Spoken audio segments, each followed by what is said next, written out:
وَلْتَكُنْ مِنْكُمْ أُمَّةٌ يَدْعُونَ إِلَى الْخَيْرِ وَيَأْمُرُونَ بِالْمَعْرُوفِ وَيَنْهَوْنَ عَنِ الْمُنْكَرِ.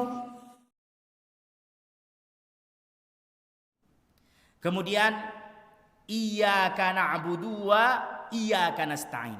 Jemaah sekalian yang dirahmati Allah Subhanahu wa taala, di dalam bahasa Arab sama seperti bahasa Indonesia. Ada namanya subjek, ada namanya predikat, ada namanya objek. Jadi ya, subjek adalah pelaku, predikat adalah perbuatan, objek adalah yang dikerjakan. Kan itu dalam bahasa Indonesia. Bahasa Arab pun sama. Nah, aslinya iyyaka na'budu wa itu aslinya na'buduka. Itu perkataan bahasa Arab pada dasarnya, bentuk yang sebenarnya. Subjek, predikat, objek. Na'buduka, kami adalah subjeknya, ibadah adalah predikatnya, ka-nya itu adalah objeknya. Nah, itu pada dasarnya kata dalam bahasa Arab. Susunannya subjek, predikat, objek. Nah, ketika dalam bahasa Arab objek dilebih dahulukan, setelahnya baru subjek dan predikat, maka itu akan mengandung makna pengkhususan. Jadi antum kalau melihat dalam bahasa Arab, objeknya lebih didahulukan, dimunculkan di awal, baru subjek dan predikat, itu artinya Allah ingin pengkhususan pada kata tersebut. Jadi bukan kalimat biasa, kalimat yang betul-betul khusus. Makanya artinya adalah hanya kepadamu ya Allah kami menyembah. Iyyaka na'bud, hanya kepadamu Allah kami menyembah. Yang mana pada dasar artinya na'buduka, kami menyembah kepadamu. Tapi kalau sudah dirubah objeknya, dikedepankan dari subjek dan juga predikat, maka ditambah hanya kepadamu kami menyembah ya Allah. Lalu yang menjadi pertanyaannya, kenapa ibadah na'budu lebih didahulukan kemudian baru nasta'in, meminta pertolongan? Seharusnya kan minta tolong dulu baru kita ibadah. Nah, ini disebutkan oleh Imam Al-Qurtubi di dalam tafsirnya, kenapa Allah mendahulukan ibadah na'budu kemudian nasta'in? Ketahuilah bahwasannya pertolongan Allah Subhanahu wa taala itu datang setelah kita ibadah. Taat dulu kepada Allah baru minta. Kebanyakan masyarakat kita kalau sudah minta, Masya Allah, semuanya diminta, khusyuk sampai menangis bahkan. Tetapi ketika disuruh melaksanakan perintah Allah, ibadah, malasnya bukan main. Ini salah jemaah. Kalau mau doa kita dikabulkan, kalau mau pertolongan Allah datang, mau Allah berikan apa yang kita minta, taati, ibadahi dulu Allah. Kemudian Allah katakan iyyaka nasta'in, baru kau minta tolong, janji Allah, Allah akan menolong. Jangan minta dulu, kadang itulah kalau udah meminta permasalahan tentang kehidupannya di dunia ini, Masya Allah, cepatnya bukan main. Dikit-dikit minta didoakan. Tapi begitu minta ditaati, Allah minta agar dia mentaati Allah, susahnya bukan main juga. Nah ini jangan terbalik jamaah.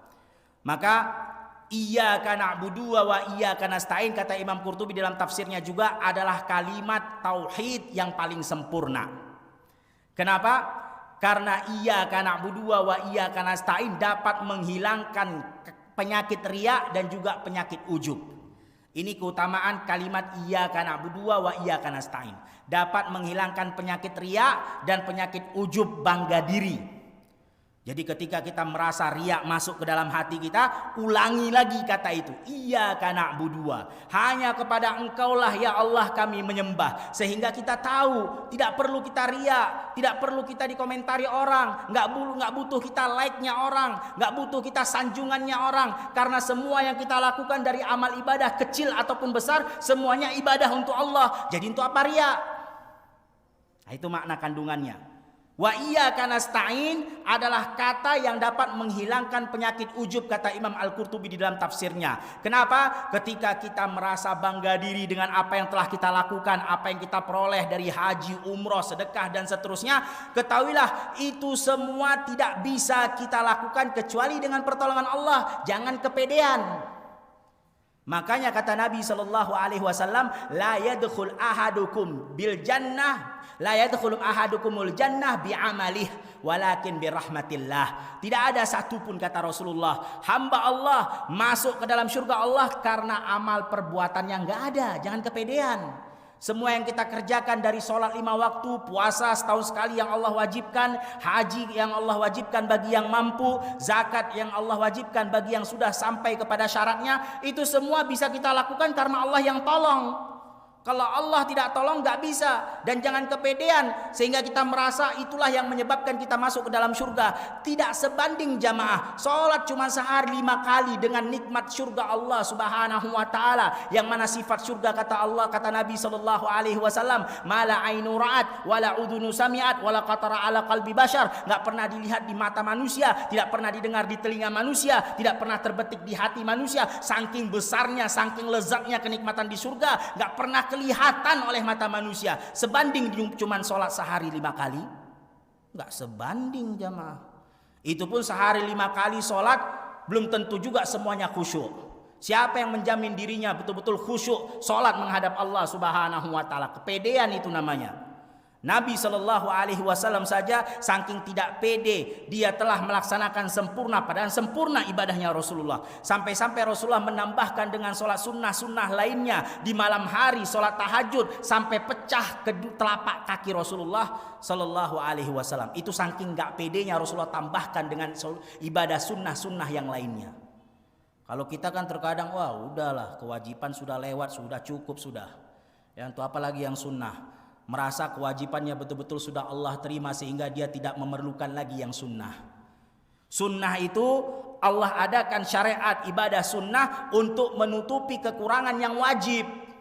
Makanya nggak pantas seorang muslim meninggalkan perkara yang sunnah. Karena sama saja kata para ulama, orang yang meninggalkan perkara sunnah sama saja secara tidak langsung mengatakan dirinya sudah melaksanakan kewajiban dengan sempurna. Siapa yang percaya diri, baginda Nabi Muhammad sallallahu alaihi wasallam saja mengatakan tidak ada satu orang pun yang masuk ke dalam surga karena amal ibadahnya. Ditanya oleh para sahabat, wala anta ya Rasulullah, kamu juga begitu wahai Rasulullah? Kata Rasulullah sallallahu alaihi wasallam, wala ana, saya pun begitu. Saya masuk surga karena rahmat Allah subhanahu wa ta'ala. Padahal kita tahu Rasulullah ibadahnya adalah manusia yang paling sempurna beribadah kepada Allah. Ketakwaan dan keimanan adalah ketakwaan dan keimanan yang paling besar di hadapan Allah Rasulullah sallallahu alaihi wasallam. Tapi tetap enggak pede dengan amal perbuatannya. Apalagi kita yang tidak ada legalitas sama sekali. Oleh karena itu jamaah sekalian yang dirahmati Allah subhanahu wa ta'ala, iyyaka na'budu wa iyyaka nasta'in, hadirkan di dalam benak pikiran kita hanya kepada Engkaulah kami beribadah ya Allah, sehingga semua riya, pujian, semua komen-komentar like orang enggak perlu, karena ini semua untukmu ya Allah. Wa nasta'in wa iyyaka nasta'in, dan ya Allah tolonglah, berikan pertolongan baik di dalam ibadah yang belum sempurna, sempurnakanlah, begitu juga baik dalam permasalahan dunia, maka tolonglah. Itu yang kita hadirkan dalam benak pikiran kita. Sehingga kalau betul-betul, kata para ulama, kalau betul-betul seorang hamba ketika membaca surat Al-Fatihah, iyyaka na'budu wa iyyaka nasta'in, betul-betul dia pahami maknanya dan maksud yang Allah inginkan di dalam kalimat tersebut, niscaya dia betul-betul melaksanakan peribadatan kepada Allah. Dia jauh dari namanya riya, dia jauh dari namanya ujub.